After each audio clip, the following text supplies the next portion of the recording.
Hello, everyone, and welcome back to another episode of the Belgian Football Podcast.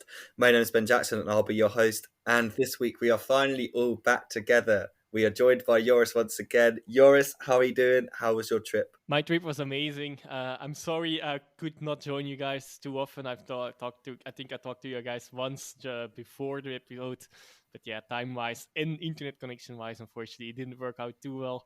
And unfortunately, I also could not find the new Mikotadze in Georgia because the season was, it was in mid-season. So yeah, I did not time that correctly. Might have to send you back out there to go find the next one. I mean, I'd love that. I'd love that because it's an amazing country, and we only scratched the surface, and it's an amazing country. I can highly recommend to all our listeners as well. absolutely. Unfortunately, we're not sponsored by the Georgian Tourism Board just yet. But if they are listening and they do want to sponsor us, we're more than happy to take that on board. Scott, not such an exotic destination for you the last couple of weeks, but how are you doing? I'm good. It's great for us all to be back together, to be reunited. And it's nice to hear that Joris's general message is visit Georgia via Belgium. Yeah, absolutely the way to go. And yeah, their football team is on the up as well at the moment. Some fantastic players, including George Mikotadze, who obviously we know quite a little bit about. But let's focus on the Belgian football in the domestic sense now. Yeah, interesting results this weekend. I'll quickly run through them. Oostende shocked everyone with a 3-0 win over Club Brugge to kick things off on Friday night. Kortrijk lost 1-0 at home to Charleroi. Cercle Bruges came from behind to beat Serang 3-1. Leuven got back to winning ways. They put 4 past Zulte Waregem, who could only score twice. Standard, massive 3 points for them against Westerlo in that hunt for the top 4. They won that one 2-0. In the derby, Genk against St. Truiden, that one finished 2 goals apiece. Antwerp absolutely stuffed Mechelen 5-0 in a... well, we hope it's not a foreshadowing of the cup final, but this is the cup final fixture. And we hope that Mechelen will have learned a couple of lessons from this absolute humiliation and be a little bit more prepared next time around. Ghent against Anderlecht, big win for Ghent. They won that 1-0. Union put the disappointment of the cup exit behind them, and they beat Eupen 2-1. Let's start on the coast then. Short trip for Club Bruges, just over to Oostende, where they'd actually be flying out to go to Lisbon as well. So they probably should have just stayed there for the weekend. Maybe they did spend some time by the sea. They had a lot to kind of decompress after their absolute humiliation, really. Great performance from Oostende. I mean, me and Scott talked about, we just didn't think that an Oostende side without Fraser Hornby in the starting lineup would ever have a chance.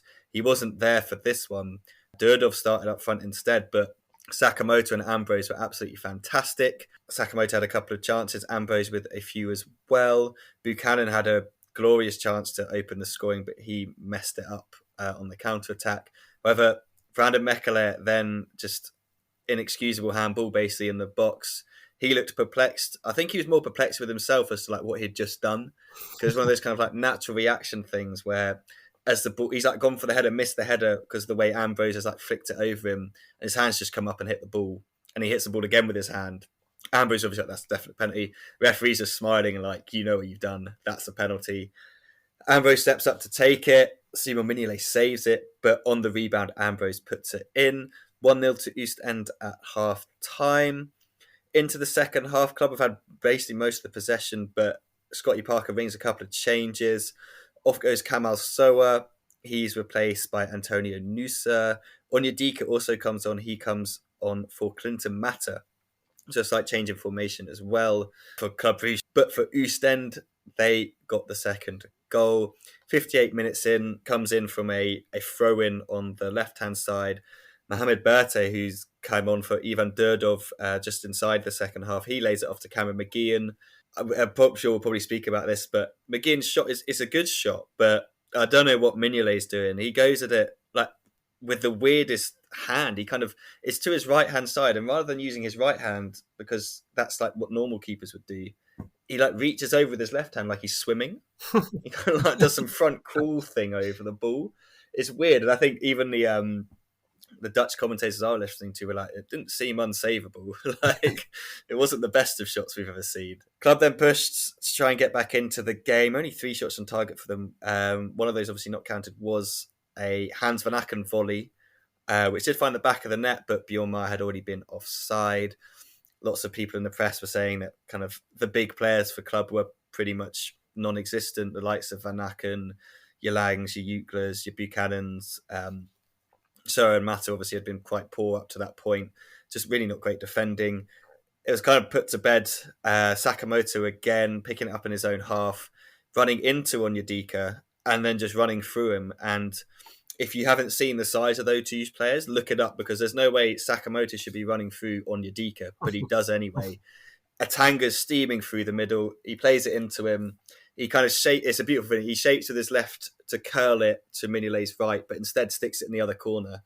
Very much like, if people can remember this, 2004, Wayne Rooney against Croatia, I believe it was, in the Euros, where he shapes to kick it, hit it one way, but then puts it into the other corner. It's just one of those iconic finishes I'll never forget. Finished 3-0 to Oostende. Absolutely massive 3 points for them. Just huge, huge, huge. Great atmosphere down there as well. Mascots getting involved in the celebrations. Is with kind of the results this weekend, it's really kind of given them another chance and a new lease of life, I guess it feels like, with that one. Silla stormed off at the end of the game. He had to be kind of grabbed by Hendry, tried to calm him down. Parker then gave him like a little cuddle to try and calm him down. But the pressure is on with Scott Parker now. And it's just strange because their performance again last weekend was great. And I thought they were really good. And you're like, okay, finally they've kind of looked like they're getting into their groove. And then they just dropped this game just completely out of nowhere when you consider what happened last week. And I don't know, guys, I think I don't want to dump too much on Club Brugge, because I kind of want to praise what Oostende did, because I think this was like just a really well thought out tactically and played game from them. Yeah, I don't think anybody saw this coming, that's for sure. It was interesting to hear Dominic Talhammer's pre-match team chat. He did say at one point in the dressing room pre-match, "You've got to believe, guys. If you don't believe, there's the door." That was the essence of his message before the game, and they were much the better side. I didn't feel, on the whole, they played any better than they'd done in recent weeks. Actually, club, no intensity at all. That's the kind of story from their point of view. But from Oostende, yeah, I mean, we shouldn't downplay this at all. I mean, that's their biggest win since May 2021 under Alexander Blesson. It's only their 6th win of the season and their first win, I think, in 13, which goes back to November of last year as well. And they've always had a pretty poor record against clubs, so that win in itself is a big deal, aside from those other stats, some of which are pretty remarkable. So a huge win for them, and it'll be really interesting to see what this does for them psychologically, because other results very much went their way this weekend as well. So they're right back in the mix, and that pre-match message, you've got to believe, has really become rather prescient now, because there's an absolutely massive game at the Keerweg coming up this weekend, when the Koos boys go and play Eupen, who lost again this weekend, as we know, and that's a huge game now. Huge games for both teams ahead, definitely. And another thing to mark from Oostende's side is the second clean sheet in 3 games. So yeah, at least that part, whether that's down to them or their opponents, that's it's anyway an encouraging sign. And indeed, the first win since the World Cup break, also after the World Cup for them. So that should be a real big, also energy, but probably more confidence boost. Energy is not a thing they are lacking. Just need to sometimes, put it in the right place and time. Yeah, and then Club Brugge 12 out of 12 grabbed 12 points out of the 30 possibles in 2023. So under Parker, with only 2 wins in that streak. Yeah, that's not really not great. I'm sure we'll discuss a bit more about Parker in about Club Brugge in the listener questions section as well. But another thing, yeah, indeed, that second goal I felt savable for Mignolet. Potentially important might be that Parker will have to shuffle his defense again anyway, since Mechelen took a late yellow card, which made him suspended for the game against Standard next weekend. So yeah, a forced shuffle in the defense again for them. Yeah, and he has been kind of mixing up. Well, he had been mixing up that defence. It seemed like he kind of settled on a Hendry Mekala thing. Obviously, Hendry injured now, Mekala out. So, Boyata, maybe? Or maybe Adoy. He hasn't used Adoy for a while. Seems maybe he's fallen out of favour. I don't know. But apparently I think everyone said he's probably going to stick him back in after Mata didn't play very well for the European game, which would have taken place by the time we listen to this anyway. So who knows, maybe there'll be a Dennis Odoi hat-trick and they stay in the Champions League. And yeah, don't think it's going to happen, but good luck to them. Let's go to the other end of the table, the first game on Saturday, which was Charleroi against Kortrijk.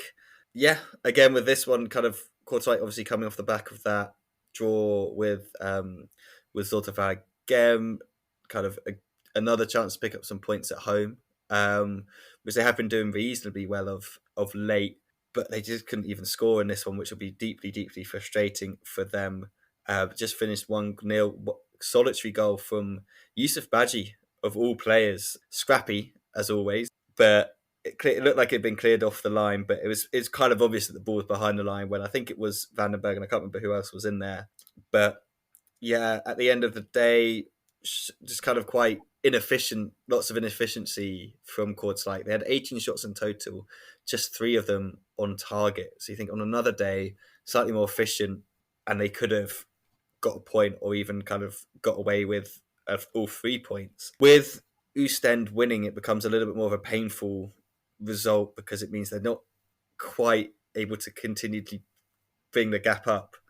If you know what I mean, they're still just on that 4 points above it, and that's not quite what you want. And then, they won a couple of games ago. They've now gone 3 on the bounce without a win. So they just kind of, with Stork, it's been this weird kind of, they had that great start, then they kind of slumped a bit, then they were coming back a bit, and now they're starting to slump a little bit.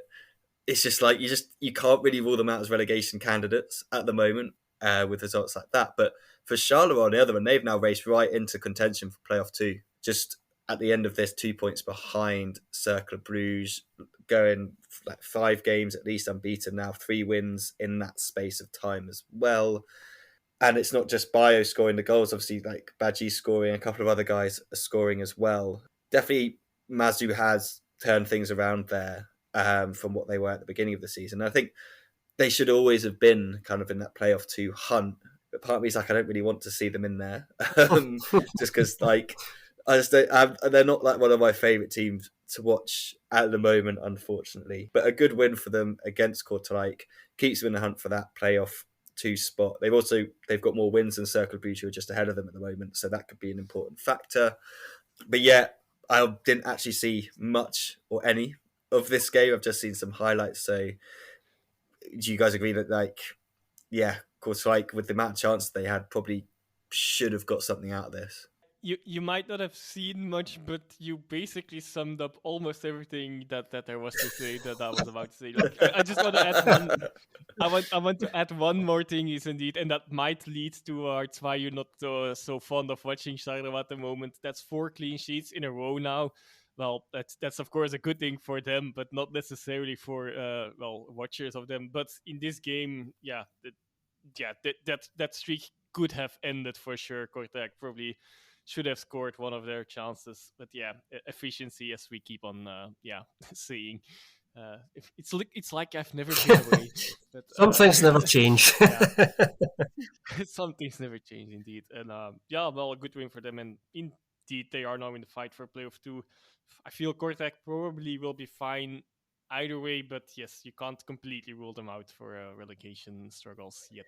Yeah, they're not safe yet, are they, guys? It's interesting. I mean, this is the 3rd week running. Actually, I think we've probably been in agreement that Charleroi are continuing to improve under Mazu. 3 wins in their last 5 as well now, which is not bad, and it's that's brought them right into the playoff 2 mix, which will be a delight for Mazu, I would imagine. Kortrijk, not quite safe yet. Only 2 wins now in their last 8. I think, and they've got a game against Eupen coming up on the 8th of April, which feels like an age away at the moment, but at the moment when you look at it, that's a massive fixture for them, the way things are going at the moment. And Eupen have got, all of their fixtures feel like they're massive at the moment, but it seems like there's 3 sides now fighting out to kind of, avoid the drop. Kortrijk, Eupen and Oostende, who've got themselves right back into the mix because of what happened this weekend. I think Zoltan Sarang, I think it's too big a stretch for them now. I don't see where the points are going to come from either of those. So Kortrijk, Eupen and Oostende are the three to kind of keep a close eye on, and there's certainly some big games over the next 2 weeks that will probably have a determining say on which one of those sides is going to be bidding farewell to us. I just won't write Zulte Waregem out with the goals they've got with Vossen and Gano. That's just the only. I mean, defensively, we'll talk about their game against Leuven because, as you would say, Scott, honking defending, and it really was honking defending at times. But yeah, you just know that with everyone's playing Eupen at some point in that bottom thing, it seems. So Eupen literally have it in their own hands to stay up. If they can beat all those teams, they know they're going to be safe. You talked about Solang. Let's go to Solang now. They travelled to Cercle. Not a side you really want to be playing at the moment when you're desperately looking for points, but they got off to a good start. Big man Marius Muandil Maji with a lovely turn and finish in the box within 3 minutes to give Solang the lead. And at that point, you're thinking, oh, hang on, like, are they going to win as well? And they're going to kind of close the gap as well. And suddenly they're going to be back in it. But alas, for them, it wasn't to be. They end the game with 0.17 XG. Just 3 shots, 2 of which were on target. So, yeah, that kind of sums up their kind of attacking output in this game. Obviously, Cercle were with Varlason in goal with Miyeki out. But it was Hugo Sike who got them back into the game. Just fantastic free kick. Really nice free kick. Just within the kind of the D outside the edge of the box. Just smashes it on Dietz's side, but with such great power and accuracy that just flies into the back of the net. I want to break in quickly here already. It was one of those free kicks where at least I felt like, okay, if he hits it decent, it goes in. So I think the ball placement was not right. If I can see that as well, but it was a good finish nonetheless. Of course, I just felt it would go in just by looking at the position of players and everything. Maybe I've just this could be just a coincidence, of course, but it's interesting you say that, Joris, because I felt like from what I've seen of like when you watch the replay of the goal, they're kind of more focused on like where Sissoko is on the floor, aren't they? Like, they're kind of looking like Lapointe's just looking down at him. He put him back, basically. Yeah, so I covered more ground. Yes. Yeah. So like, Deitch may have been rather than looking at where they should have been in terms of like the ball, they were like the point. Yes, like kind of being like, you need to do this, you need to do that. So maybe that's why they were kind of not really in the right position, or maybe they're just big fans of Hugo Sike and they were like, "Go on, mate. Let's see you put this one in the back of the net." Literally a minute later, the game was completely turned on its head.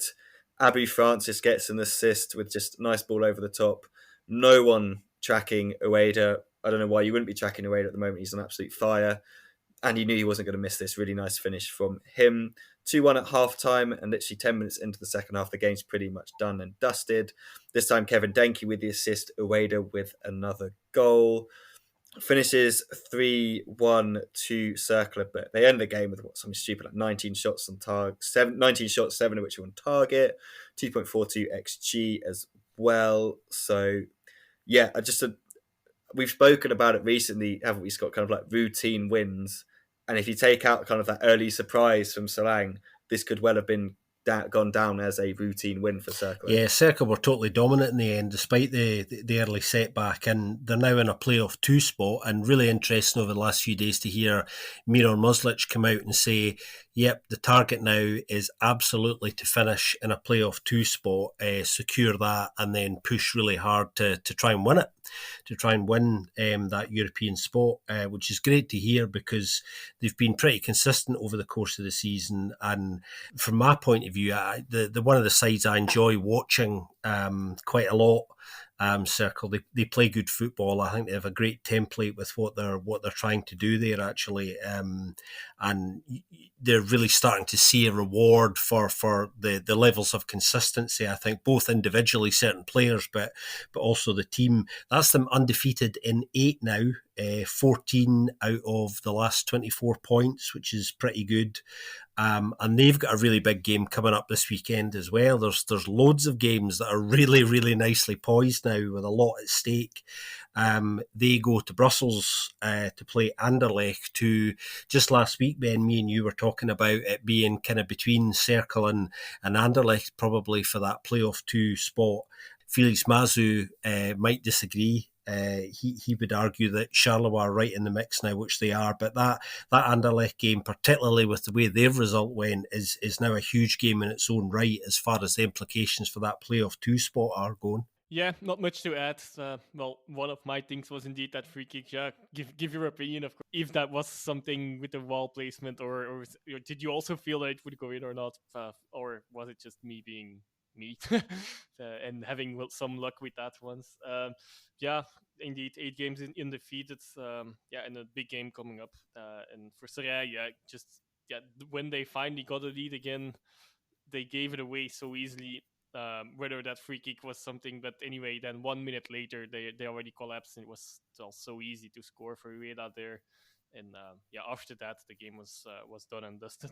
Yeah, no, completely agree with both of you guys. And yeah, it's a shout out to kind of that Ueda Denki partnership. 13 goals now for Ueda. He hasn't got any assists because Denki's the one providing him with all the assists. 7 assists and 8 goals for Kevin Denki. And I think it was Dalhammer last season was talking about how Denki is kind of he is the link man up front for them. He does link all the play and stuff, and you can see that Muslic uses him in the same way, just linking the play and linking everything together. When you've got another striker like Ueda behind him to finish off, and obviously they're really good at throw-ins as well. That always helps. Those two link up quite well in those sort of situations. So do love a good strike partnership, that is for sure. But let's move on to Leuven. Obviously, a Leuven side who have just been horrendous since since the kind of turn of the year. Just one win up against a sort of Waregem side that, we're kind of missing some key players last time out in the cup, coming off that cup semi-final defeat to Mechelen. Got a couple of them back. Christian Bruls, Romans was back as well, but this game started badly for them and just kept going downhill. They were trying to play it out from the back. Bossert, he messes up the kind of get it out because we're under pressure moment. And then as the ball comes back in, I think is it Nsingi who has a shot that's pretty weak, and he just spills it straight to Schlevers, who then just kind of fasts around a little bit before sticking it in. And it's kind of like he just makes 2 mistakes within the space of like a minute, and it's just so depressing to see if you're a Zulte Waregem fan, because you're like, one mistake, if he was then beaten by a ridiculous shot, you're like, okay, but once he's made the first mistake, to make the second one's just absolute killer. But then it's all about Torsteinsson. He has quickly become Leuven's best player. I think it's safe to say. And both of his goals in this one were just fantastic. The first one, he just absolutely sits the Zulte Waregem defender down with a fake in the box. It's so good. Like, I've watched it like 5 or 6 times because it's just the audacity, the confidence you can see kind of coursing through his veins as he does it. Just like kind of sits him down, calmly puts it in to make it 2-0. He's then involved again. Lovely run from the side, from the left-hand side. Squares it across to Casper De Norre running on. He makes it 3-0. Into the second half we go. Zulte do actually get one back just in the 73rd minute. Penalty awarded to them. Jelle Vossen steps up, makes no mistake from the spot. But then Leuven extend their lead. Torsteinsson again, this time from the spot as well, just gave Bossert absolutely no chance, just leathered it into the top corner. Gano then did get another one back from Zulte Waregem, just honking defending, you can say again, from Rika, just plays it straight to Ndor. Ndor finds Gano. Gano finds the back of the net. And that is how this one finished. So 1 assist and 2 goals for Torsteinsson. I mean, it just felt like it was a game that was all about him, guys. And I feel like without Gonzalez has obviously been injured and wasn't really finding the net, but Torsteinsson's he stepped up to the plate, it feels like, these last couple of games, and become a really, really key player for them. Yeah, well, somebody needed to, that's for sure. I think it was last week, wasn't it? And on one of the listeners' questions, we were picking apart a little bit why Leuven are having, such a wretched time, and it feels like it's been that way for a while now. That's their first win in 9 since beating Westerlo in early January, would you believe? So there'll be a lot of relief around Den Reef now that they've managed to kind of break that duck, that's for sure. Zulte have not won in 8 now, and only picked up 7 out of a possible 24 points in that time. And that's really, really poor. I mean, 3 of those 7 points were against the 3 sides in and about them, as we spoke about last week, Ben, which, in itself, I think could yet still prove to be hugely significant. But over the course of those 8 games, Zulte have conceded 18 goals, which is just unbelievable, really. They've conceded 61 in total, which is more than anybody else. And like Oostende, they've conceded pretty much twice as many as they've actually scored. So it's not too difficult to work out what the nature of the problem is. Zulte waren goals, leaking goals, and in having defensive issues. I've heard that story before as well. I think the XG for both sides is also almost 3 for Leuven, 2.9 something, and Zulte Waregem 2. Of course, there are penalties involved, so that skews that stats a bit. But yeah, it shows indeed that both defenses actually were not on top of their game. But for Leuven, a highly needed win to get them somewhere. I don't know what their plans for the rest of the season still are going to be. But they are picking up some points, and they will definitely like that. Well, just one thing to highlight is also like, how is it possible that Timothy de Rijk did not get a red card for clearly a clear-cut decision of last man making the foul. But yeah, that's might just be a footnote at the end of the season, but it's ridiculous in comparison to other challenges that have been, similar challenges that have been punished, and this was just quite clear-cut. But okay, apart from that, again, not that much more to add.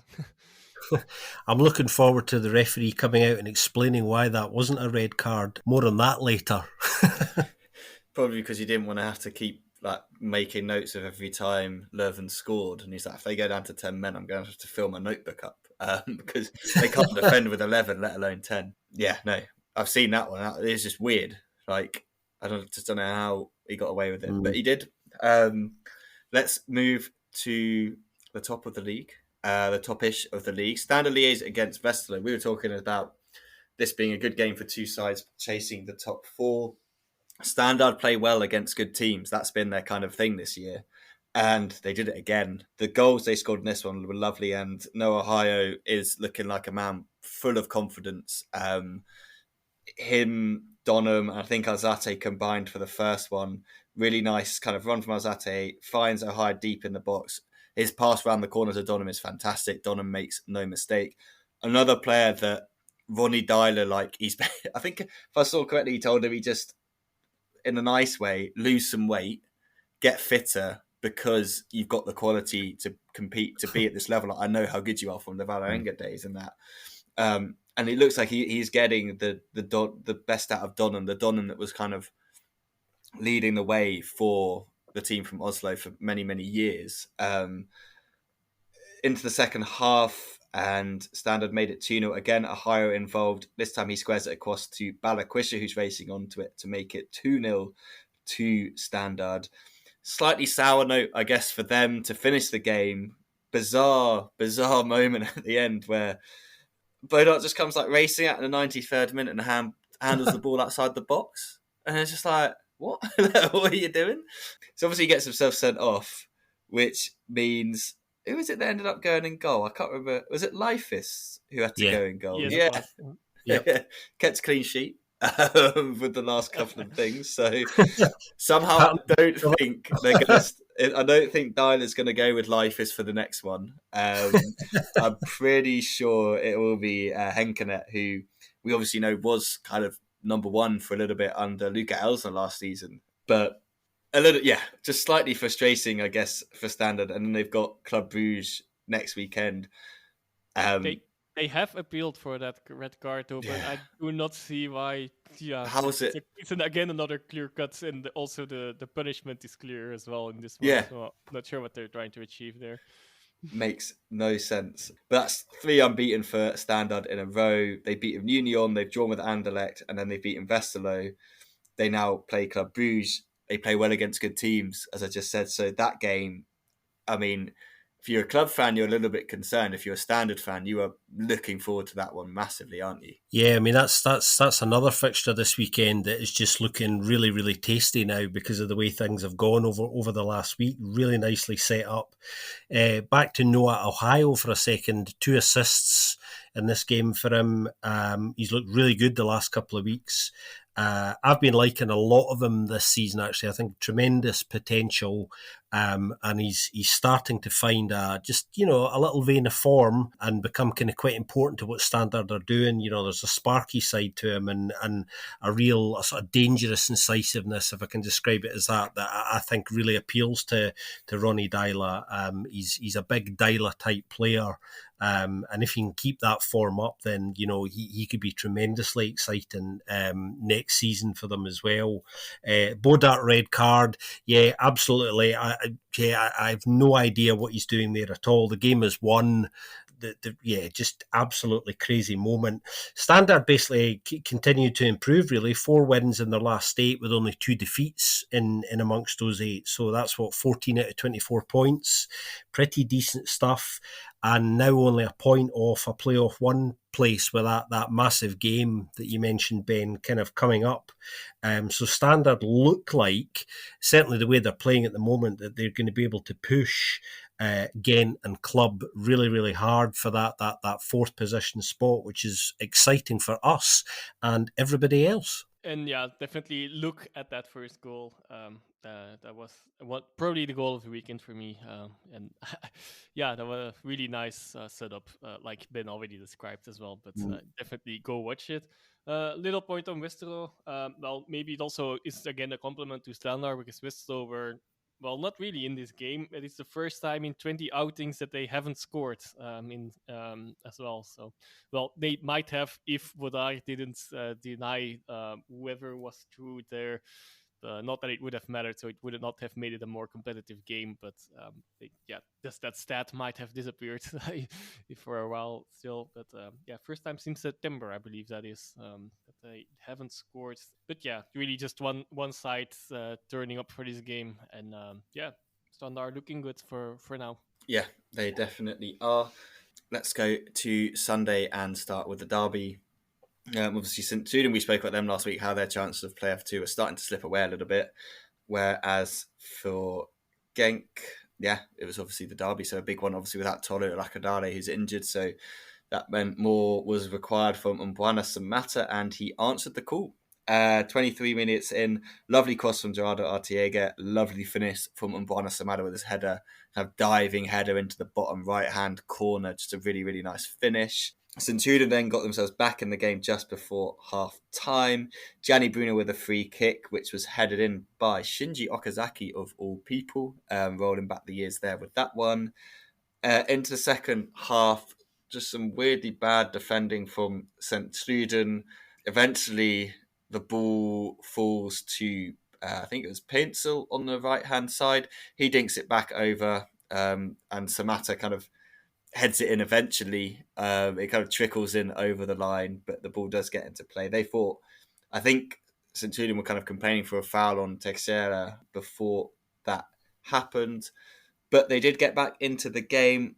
Gianni Bruno with a nice finish on the left-hand side, kind of dribbling into the box and then kind of surprising Van der Voort, I guess it felt like, with a shot inside of his near post.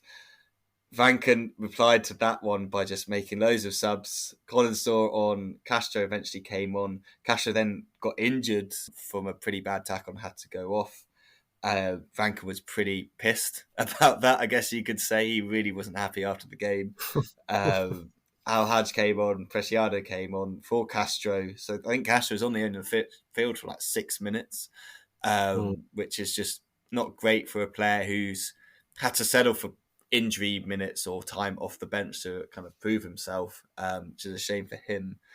But it finished 2 goals apiece. Not kind of, I guess, not the worst result for either side, but for St. Trident, probably a little bit more frustrating in the sense that like we said, I just said, their chances of playoff 2 are kind of slipping away. And after last season, when they got so close and you felt like there was some momentum behind the club and that this is kind of it could turn out to be quite a disappointing season. And it looks like next season with the transition, you just don't really know where the club's going to be going. Yeah, well, I think it looks like St. Truden's season is kind of petering out, doesn't it? That's how it kind of feels. Only 1 win in their last 8. The Bruno goal, by the way, was absolutely brilliant. See, to finish like that at the near post, I thought that was real quality. He's got 12 and 24 now with 1 assist for the Canaries and has been great. We've said this before. Really important that they try and hold on to him if they can, and it'll be interesting to see if that's something they try to do with other players leaving, obviously with a lot of restructuring and things looking, pretty radically different for the Canaries next season. We know that already. But yeah, I mean, this game, I thought a draw was probably a fair result. I felt Genk were marginally the better side, had the better chances. Samata, for me, should have had a hat-trick. He missed a really good chance that he caught really, really sweetly that must have been just inches wide of the post. If he'd got that on target, that probably would have been in because of how sweetly he'd caught it. He's coming into a tiny little bit of form though now. I mean, it'd be interesting to hear Joris' thoughts on this because he's got 3 and 2 now, and looks like he's starting to warm up just at the stage of the season where it becomes very important that somebody does, really. Yes, definitely. And that second goal was also his 100th goal contribution for Genk. So 80 goals and 20 assists, I believe, are the correct statistics there. Yeah, it's good that he steps up and, it's highly needed. Yeah, I also want to defend a bit Van der Voort on that second goal, at least. Yeah, the ball, Bruno turns and shoots it through the legs of Cuesta. That part should not happen, and that, of course, makes it really difficult to still react from, feel quite close out. But yeah, that challenge on Castro, that was not even given as a foul, and it's just you can't just go into a duel with with your knee on front into the back of a player. Yes, you're gonna win the duel anyway, but how that was not even a foul, let alone a card. I completely understand Franco's frustration. Also, I felt like Sinterada were.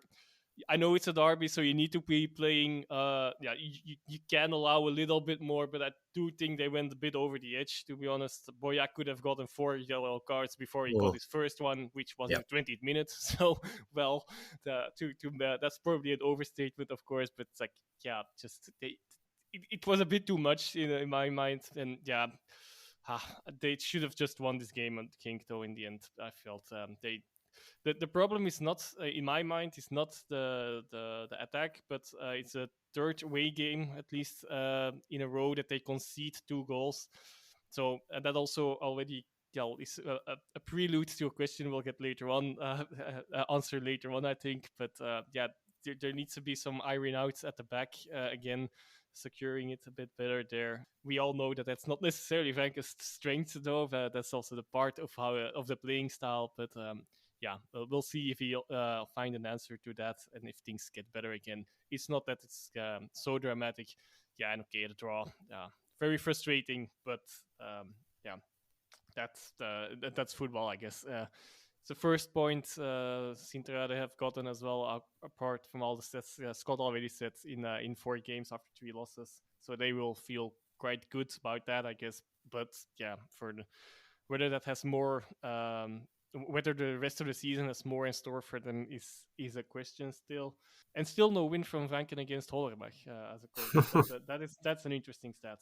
And Sinterade is, if I'm not mistaken, so far the only team that hasn't been beaten once by Genk. And that isn't going to happen this season, but are the first team that have managed to do so.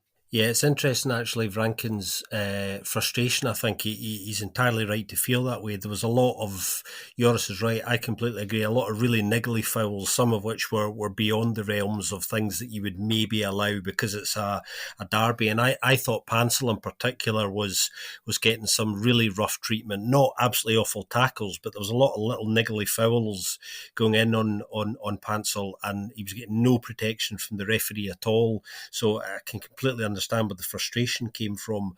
One final thing about this game, it actually provided my moment of the weekend. Pre-match, Binky approached Hollerbach in the Canaries dugout, tapped him in the shoulder. Hollerbach turns round, and there was this lovely embrace between the two. I love moments like that, those little comedy moments you normally only see if you're actually live at a game, but it was caught on camera at just the right moment, and I just adored it, to be honest. Yeah, no, we all love Binky. Let's move on to a side who Joris bemoaning lack of clean sheets. This side kept a clean sheet, but also smashed some goals in as well. No Toby Alderweireld for Antwerp. We'll also talk about him because he has just announced his retirement from international football. In his place, again, came Zeno van den Bosch, put in another good, solid performance, did the 19-year-old. But in this one, it's kind of all about the Antwerp attack and the Mechelen defence, which was just bad play from them all round in this one. Just from the first goal, just came under a lot of pressure from Antwerp, who could just kind of do whatever they want in this game. Ekelenkamp took advantage to make it 1-0 within 15 minutes. He then had his second in the 32nd minute. Nice little kind of tapping after some good play. Kirk got his first of the game in the 42nd minute, although initially it was just given as offside, but it was overruled. Ekelenkamp with the assist for that one. Kirk then got his second of the game with an assist from Vincent Janssen. And then Kirk got an assist for the substitute Michel-Ange Balikwisha to make it 5-0. As I said before, both sides, this is the kind of preview for the cup final. Antwerp, it took them penalties basically to get over against Union in the cup. They did win the game 1-0, went to penalties. And kind of like we saw with Ghent, when a young players step up to take a penalty and do well, Kobe Kobani, stepped up to score a penalty in this one. And then Gaston Avia, of all players, scored the winning penalty after Teddy Tuma, of all players, missed his penalty. So it was a very strange turn of events in the penalty shootout in Antwerp. But Antwerp through to the final against Mechelen. Yeah, I think, guys, we're just kind of praying that this is not a sign of things to come in that one. But I do want to say, kind of a little bit of kudos, whether or not they would have kind of got rid of him or not when they were performing badly, but when to kind of keep at it with Mark van Bommel, because obviously they started really well, then they had that kind of complete kind of collapse in the sense that they just looked really, really bad and really poor and they weren't playing very well. And everyone was talking about, this is classic Van Bommel, starts well, and then his sides just kind of falter and don't do it. But they stuck with him, maybe because financially it would cost them far too much to get rid of him. But recently, since kind of the turn of the year, they have started to look so much better. Obviously, that win against Union, then this 5-0 win against Mechelen. Say what you like about Mechelen, they still, Antwerp still put in a good performance while missing some key players as well. So they're still trending upwards. Mechelen probably going to be safe considering things, but I think as Defoe said after the game, he's like, I thought we were past this and at a different level than what we are at the moment, and there's so much more to work on than I probably imagined after the last couple of weeks. Yeah, Mechelen's wildly inconsistent season continues, and this was really, really poor, I think. Maybe a case of one of those scenarios where, they'd had a good week, I suppose. They'd got through to the cup final and perhaps took their foot off things a little bit, kind of going into this game, which terrible mistake, really. Antwerp, you're right, completely dominant, really, really ruthless, I thought. And I think they're generally looking pretty good at the moment. And here's a question for you guys. It's a slightly cruel one because I'm throwing it out there to you. But do you know when Antwerp's last biggest win as that was? Standard? Who? Yeah, when that Frey was scored all those goals? Well, it actually goes... It actually goes all the way back to January 1990 when they beat Lokeren 5-0 at the Bossel. There we go. Quiz time over. That's wild. That's wild. Yeah. Definitely. Also, they got their 15th clean sheet. So Buté got his 15th clean sheets in 28 games. So yes, actually, this whole episode I've been focusing a lot on defensive side of things, and so far I think indeed, Antwerp defensively is standing strong. Okay, yeah, and Mechelen, that first goal, how they gave that away, and yeah, after that it was done already. Not that I don't think it would have mattered; it would have come off either way. It's also Antwerp's high pressure line that did the job there, but yeah, Mechelen taking way too many risks there. Not once, but twice, I think, or maybe three times even in that one phase. And the last one is then the fatal one. The other ones, when it's 3-0 at the break, you're not going to get much out of a game anymore if you're up against a side like Antwerp in a form they're in at the moment. So they're playing really well. Also, 5 goals, but no goal from Janssen. That's and that also while he was actually playing really well. So that's probably encouraging even more for Antwerp. And indeed, still missing a few players as well. Van den Bosse has made a good entrance into the senior level football, and in the highest Belgian level so far. So and stepping into a place for Alderweireld. Who knows? That might also be the case in the future at the national stage, the national team stage. Who knows? I'm glad you said that because I was going to say it, but I was like, no, that feels a bit silly. But then you said it, so it's fine.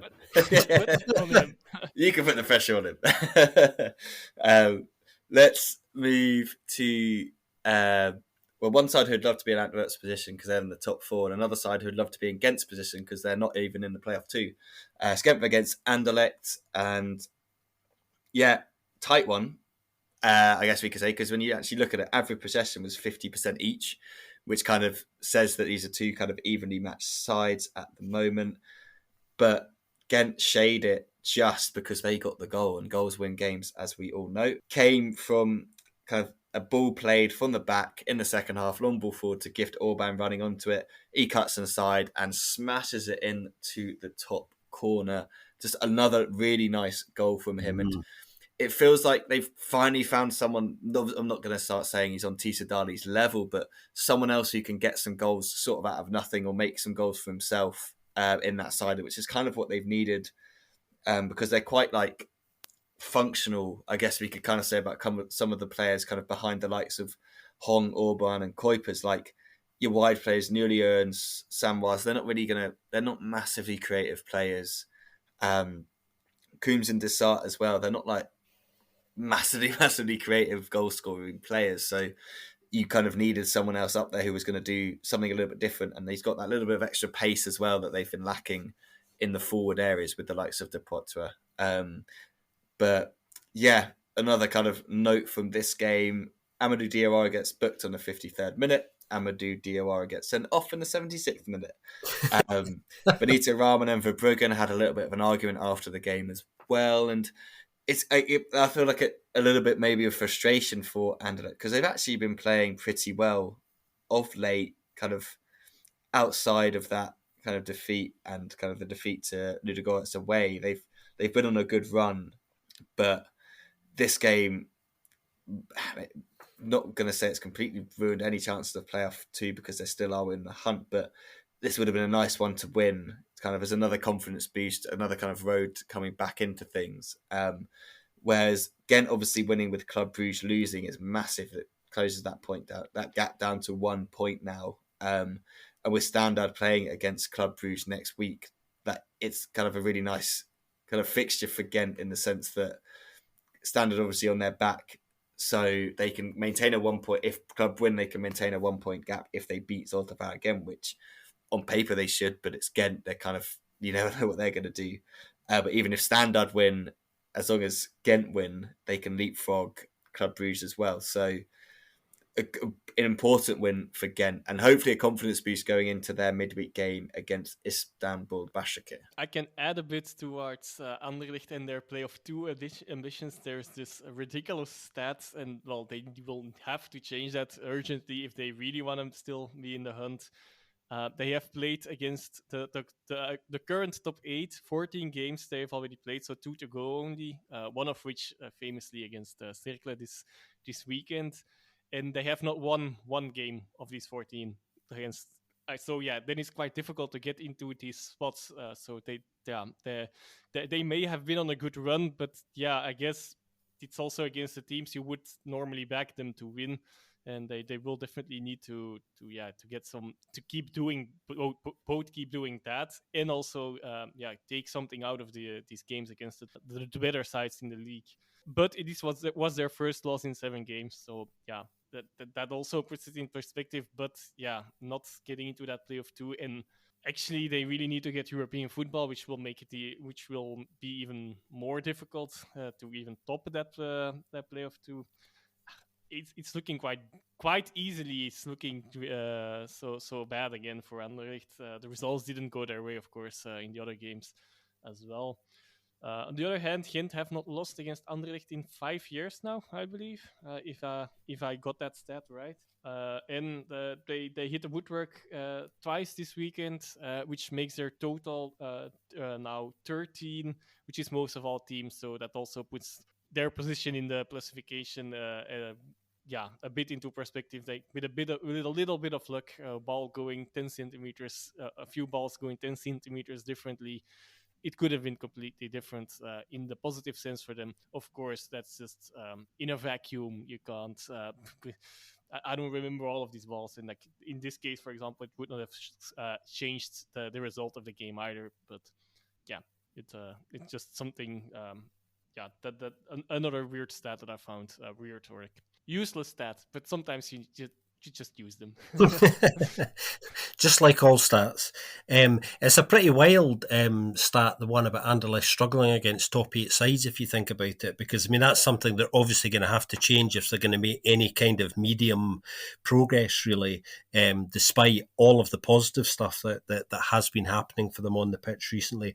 One thing I will say about Ghent, which I think could be significant and is interesting, and that is that of the 3 sides that look like are going to be fighting out for that final playoff 1 spot, they have, on paper, I think, by far the easiest run-in, and potentially there is quite a good number of points in there for them. So they'll be looking at the overall situation at the moment, and I think feeling quite well excited about the next few weeks of the regular season, because it feels like a lot of it is still in their hands, especially when you consider there is a very real possibility that we might see the return of Tariq Tisadali before the end of this month, who is ahead of schedule, is back in training, and might see a little bit of game time before the end of the season. And that in itself, I think, will be a massive boost to everyone inside the Buffaloes camp. Yeah, although I just can't imagine what sort of level he's going to be able to kind of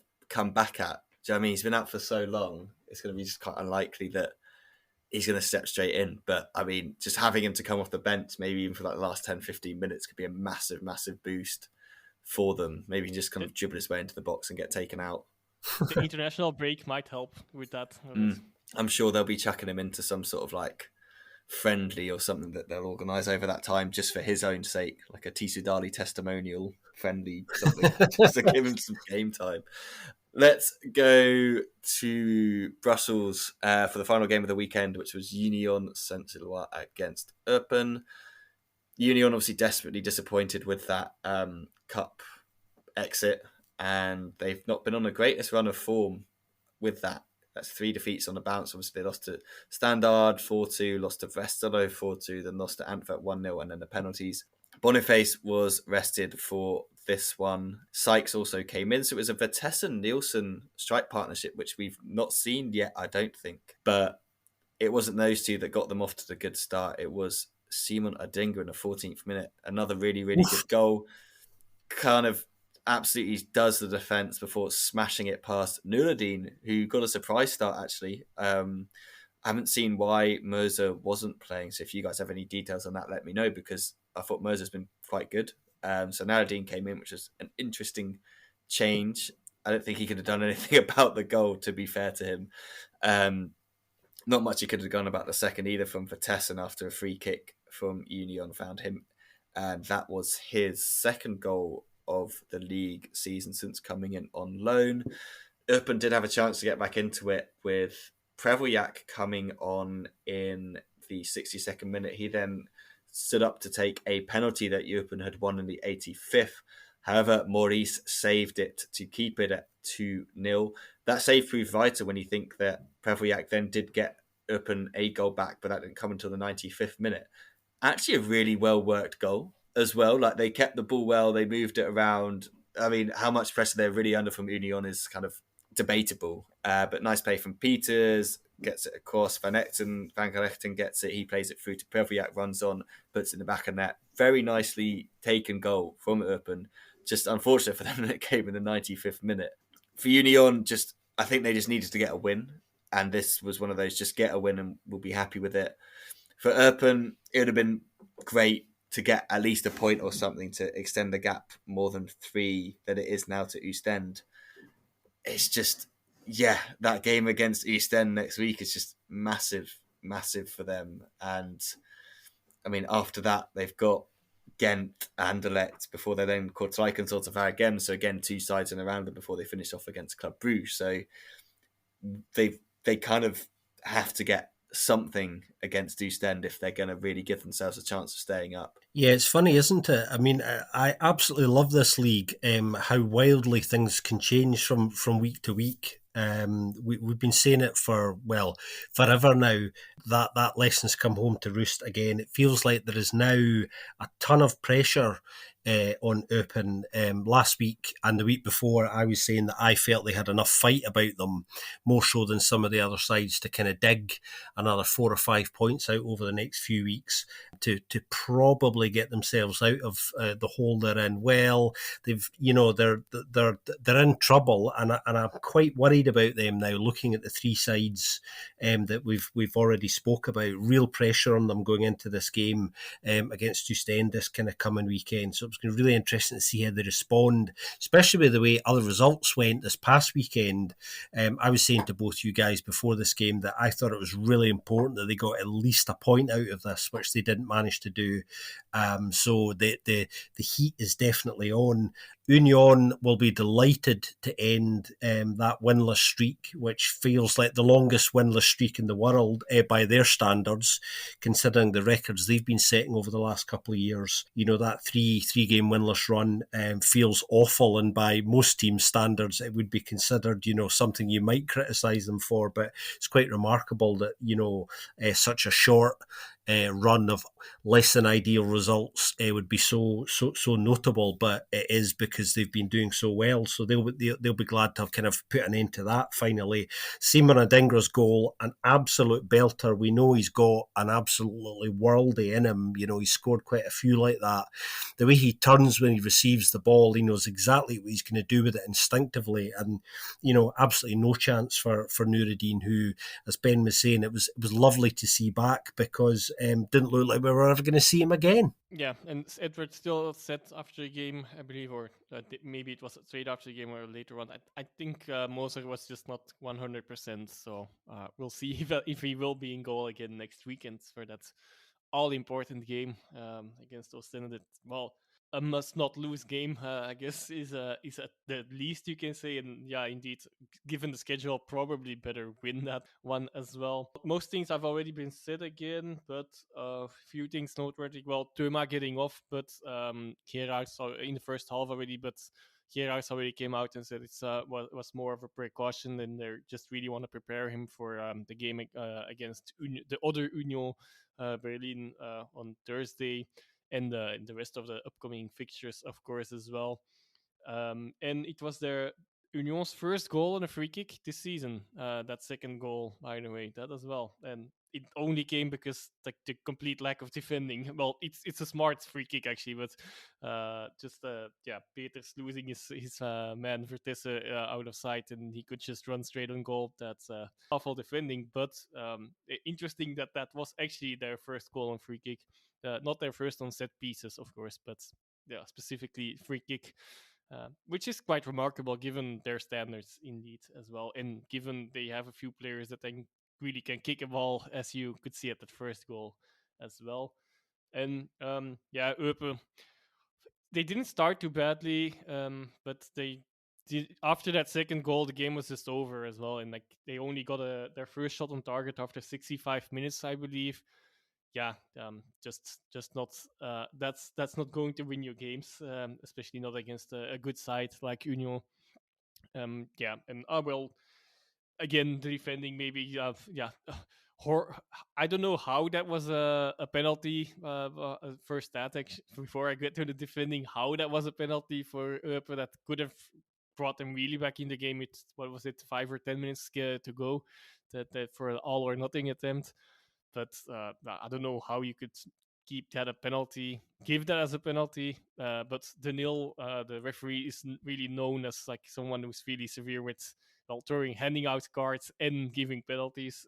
But he also didn't overturn after seeing the images of the VAR. Glad that Maurice saved that one, so that was some kind of justice. But despite that, and this, not a clean sheet for them again. So my main team is actually not only that, but just like not Union not having team sheet, but defensively Antwerp is really the side that are looking the strongest, and that could make the difference at the end of the season. But these things are maybe fickle, but it's clear that Antwerp have a strong defense, but some of the other top teams in the top have to reorganize something there, or just get a few results with clean sheets their way, I suppose. I think we've probably exhausted the Pro League, and we've got some questions, so we'll get to those in a bit. But Scott, as per usual, let's jump to the Challenger, because we mentioned a possibility of something happening and why a certain fan base shouldn't be too concerned about their defeat to another team of young players last week, because they could go and beat a certain team this weekend. I hope that makes sense.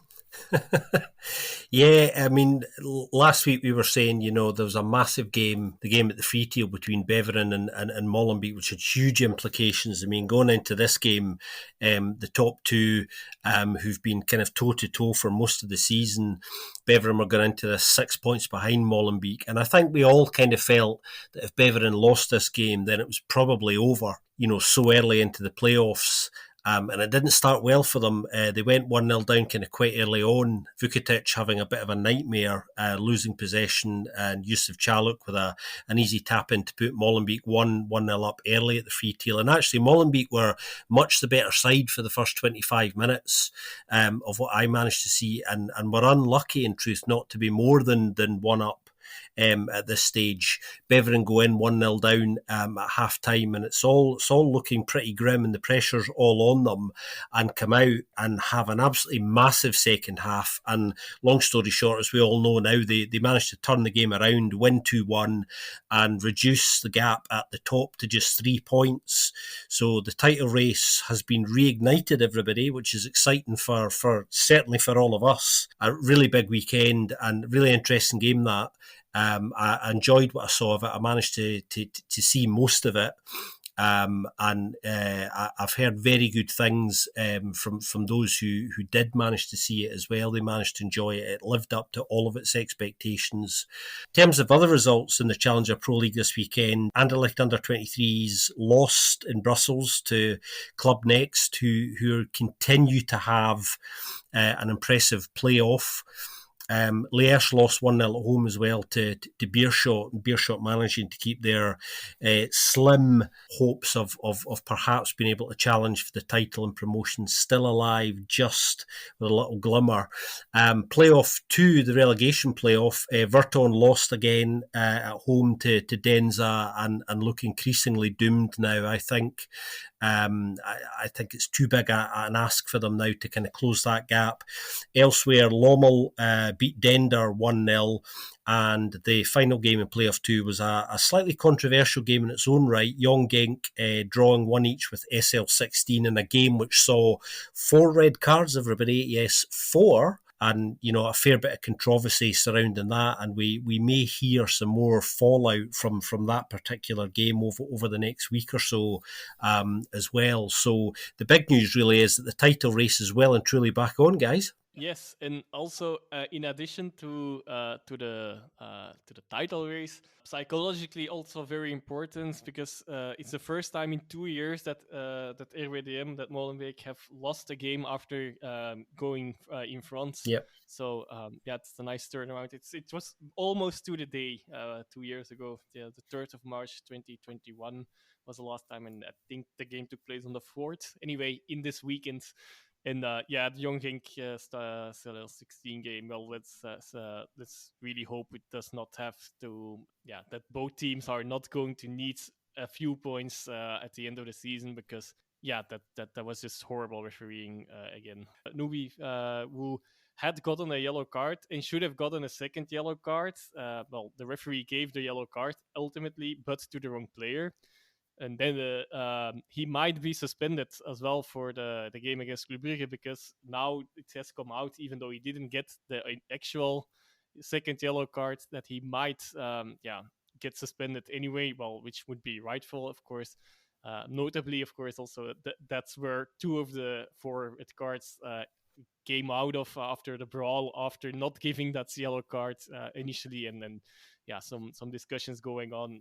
2 deserved red cards, obviously, but things could have been avoided. And Young Genk will have to miss a few players in the next games. So the ramifications are really big, and let's really hope it doesn't really go to the wire for either side. I think, because for any side down there, because especially this specific fixture seems to be haunted by legal things. Definitely. And speaking of playoff 2, it's interesting to see. Obviously, there's some teams in the playoff 2, like Lommel, Denzer, who they're not really in any danger. It's just kind of play out the season. But Marc Grosjean came out and was like, "You're playing for your future at this club. Like, if you don't commit 200%, which is impossible, but they've been able to do it." Does Mark know that? Those annoying football cliches. And he didn't even do 110%. He went 200%. But he was like, "Look," I think he said something about, "We don't want any kind of just people here for the money. Like, we're going for promotion next year. So, like, if you want to be part of that, the kind of the trial period for those players starts now," which, in my mind, that's the right way to go about it if you're those clubs, because there's nothing to play for really, but you're kind of starting to plan for next season. So why not start planning now with looking at the players you've got and being like, well, actually, they couldn't be asked at this stage. I don't really want them around. I want players that want to fight for things and do that. So I thought that was quite interesting. And obviously they were a side that have been talking promotions and stuff like that, but had just a horrendous first half of the season that just kind of destroyed any chances they had. But now it looks like with Grosjean, they're starting to kind of turn things around a little bit and think, right, next year we need to actually be a little bit more football serious. Before we move on to listener questions, I guess it's just a quick chat about Toby Alderweireld, just kind of what your guys' kind of thoughts are on that. I mean, it was one of those ones that everyone probably thought should have been coming, but there was this little rumour that it wasn't actually going to happen, that he might be still playing with Tedesco, but he's come out and said, no, I'm done from the international team. Incredible international career, didn't he? And I think he definitely will go down as one of the legendary players of Belgian football. Yeah, amazing. I think 127 caps. I think that makes him the 3rd all-time highest capped Red Devil, which is pretty extraordinary stuff. Yeah, pretty expected, as Ben was saying. I think some people had a little fear that perhaps he wasn't, because he did say quite early on after Roberto Martinez left that he was kind of open to continuing, but obviously after consulting his family, and that was one of the main reasons he actually gave in a very nice departure video that the Belgian FA shared, that, you know, it was really about spending more time with the family, and I think the timing is right for lots of reasons, but an extraordinary international career and one that he can be very, very proud of, I think. Yeah, nothing much more to add, except this was one of the players I probably still could have a claim at in a place in the team as well. So in that sense, a bit. There are a few other this right saying it maybe in a more disrespectful way than I want, old timers that maybe don't really have their place anymore. Alderweireld, I think, could still have been of use. Just to guide the youngsters as well in the defense, while his level is, it's not as it used to be, but it's still really at a decent standard, and definitely in a competitive. He still could be competitive for the spots, and I have the only doubts, of course, that maybe there was a little push from the disco, and Alderweireld said okay, in that case, I will retire on my own terms. But definitely. Thanks for the service for the country, so to say. Yeah, and I think you make a good point actually, Joris, about him retiring on his own terms. I think there's it's kind of like, I mean, it doesn't really matter in the grand scheme of things, but there's like a dignified way to go out when you've had that so many cats be like, no, I've made this decision, even if behind the scenes maybe there were other things at play. Before we go, let's quickly jump to some listener questions. I mean, the first one we had, I think we did it. I think we've already done it. Anton Gobin, obviously, if you know who Anton is, you'll understand this one. But he says, want to spend a little bit more time on the CPL. I wonder why this week. Who would have... who could imagine why that might be an answer? But yeah, massive win for Beveren, as we've already said, and the title race is definitely back on. The promotion race is back on, and ironically, Club Next are the next opponent for Molenbeek. So if they can get their third win in a row and Beveren can beat Beerschot, I think it is, then they're back level and everything is still to play for. Next question is from Professor Teckers. Professor Teckers asks, Hugo CK has been playing so well since his return to Belgium, obviously. It feels like he's a level above Cercle Bruges, but not quite the level to be starting in the Bundesliga. What do you think will happen to him at the end of the season? Joris, I'm going to go to you first because you have not had a chance to answer a listener question for the last couple of months. We all know that he has that option, or Cercle Brugge has that option to let him stay for another year. Probably still, you can get out of such options, of course, but I think that's looking likely, and that would probably be the smart choice to just keep playing at a good level, and mainly keep playing in a team that really suits him, a style that suits him. If that doesn't happen, I don't think he will go back to Freiburg after this season, but he might get snatched up maybe by a bigger team in the Belgian league still, or in the Dutch league maybe as well. Something like that. But I kind of expect him to stay at Cercle Brugge for the next season, and after that, well, the conversation can be reopened again depending on what the evolution has been, I guess. Yeah, he's got 1 goal and 2 assists in his 8 appearances for Cercle so far, which is a pretty good return, and he has been looking very good. I'd be very careful with the statements about looks a cut above, because although I think there is some truth in that, he went to Freiburg arguably too early, and obviously it hasn't really worked out there. I would love to see him stay at Cercle next season, just continue playing regularly at a really good level with a club that I think are on a good path at the moment as well. So hopefully he will take up that option of staying for another year at Cercle, because I think that would be the right thing for him to do. Yeah, I think it's also important to remember that he's only 20 years old. Yeah. Like he's still young, and I think it'd be wrong to say that he could never make it at Freiburg. Like he's still under contract there until 2026.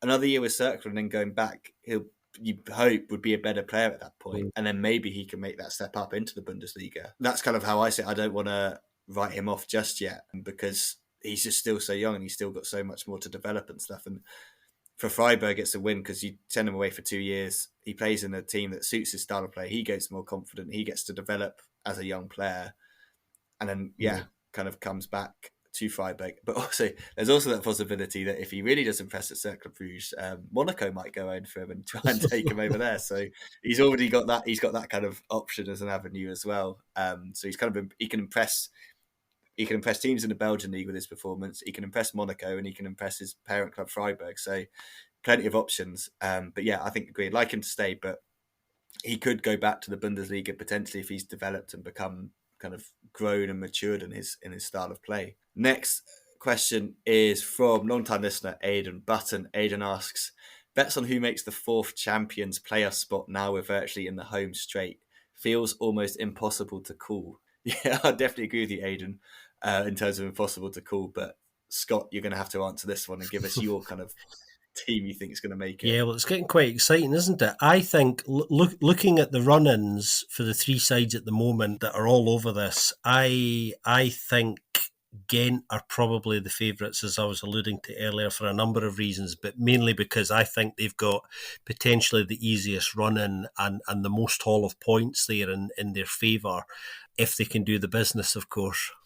Exactly. So yeah, especially also with the Sadali returning, which hopefully will for them will give them some bit more consistency, and also like you see that they are still not playing super well or something, but they are there, and maybe if that continues, they won't make it, of course. But if they somehow manage to get a bit more consistent, they might make it. It's anyway a difficult call, of course. But if I would have to say something, I would say Hint as well. Yeah, my kind of thought on it is it really does depend on their the injury crisis that they're going through. Because in terms of running, then yeah, but they've then got those 2 midweek games in Europe, which are just kind of injury catalysts, I guess we could say. Like, someone's bound to pick up some injuries, and I think they're just so depleted at the moment that could happen. If they don't, I think it'll be Standard out of the 2. But the problem Standard have is they only play 2 strong teams in the run-in. The rest of the teams are weak, and they're rubbish against those teams. They only play Club Brugge and Genk, so they're only guaranteed 6 points in the run-in, whereas they've got Zulte, Oostende, Charleroi, and Leuven, which they won't pick up any points against. So yeah, I think I agree with you guys. It's Ghent's, which is weird because we're putting them over kind of Club Brugge at this point, who don't have the worst of run-ins, but we just don't know what's going on at the moment. Like, is Scott Parker still going to even be in charge for the run-in? But yeah, we will see. I think you're right there in terms of Aidan. It's just really hard to call. Another one from our good friend, final one from our good friend Doctor Mahiji. He's like, I think this one's definitely for Joris. How much are Genk going to miss Onuachu in the playoffs? And will they be pipped to the post by another team? Union, he puts with a winky face. I have my thoughts, but would love to hear from you all. And then, what next for Club Brugge? Players don't seem to get Scott Parker. Joris, obviously let you take the Genk one, and then we'll tackle the club one. It's difficult to say, but like I think I alluded to that question before, and I do think so far, actually, okay, I know Genk have lost a bit more points last few weeks, but to be honest, they really were on an exceptional run of points and an exceptional haul of points, which at the moment still is the case. It's unlikely that a team has such an amount of points that Genk have at this stage of the season, of course. So long may that continue for me, of course. But it's normal that there would be a little bit of dropping of points. And the thing is, they are still scoring. It's more like, if they will miss him, well, they obviously do miss him. Okay, I'll grant everyone that, of course. But it's not that his goals have been missing so much. Maybe his defensive work on set pieces, that might be a part of his game that others have just because of their physique don't have the different physique, have a lesser impact on, which might actually be one of the reasons for the defense having a little more issues. But they might be pipped to the title, but I do think that that could have happened either way if Onuachu would have stayed. Of course, I don't want to downplay it too much either, but I just think it's not going to be up to that, despite what I told you guys earlier on the day it happened, that was a bit more frustration of that move happening. Still, I think, but I'm less concerned than I was a month ago, to be honest. Yeah, you were quite concerned at the day. You were like, of all the things to happen at the worst possible time. No, I definitely agree with you on that one, Joris. Scott, Club Brugge, Scott Parker. Where do you think that's going at the moment? Well, I think he's definitely under pressure. I mean, he has been anyway, but I think it's kind of blown open now, really. I think the fan base are really, really unhappy. A lot of them have already decided. They have a massive game this evening, which I don't think is going to have too big a bearing on any decision regarding his position, because it's a bit of a hiding to nothing, very difficult away game against Benfica. Huge game at the weekend domestically against Standard.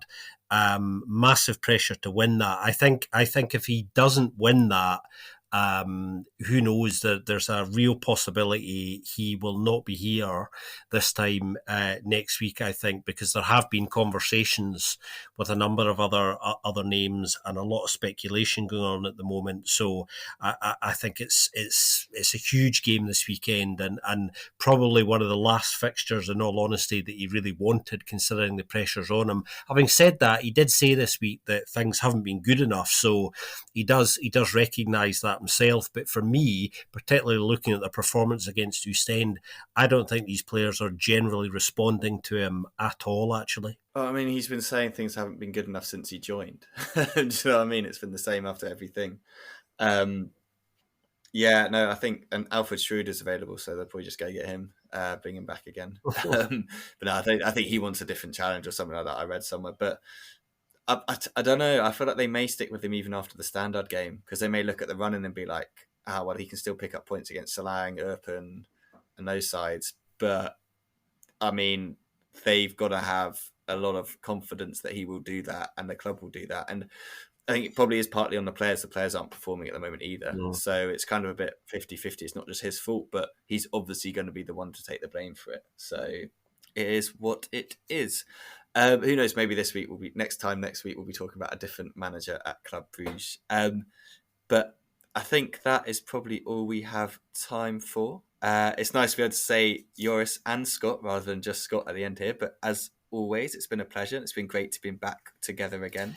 Yeah, what a delight to have the full BFP Trident back. It's been absolutely fantastic, and it'll be nice to resume Trident duties again from now on. Yes, it was a pleasure to be back. Already, I guess, to our listeners, I'm sorry if I actually spoke a bit too fast this time, because I noticed it myself. I'm a little bit too excited maybe to be back, and if that is the case, I hope I'll manage to get that a bit better again next week. But, Nothing wrong with an adrenaline rush. And exciting week ahead, of course, actually, yes.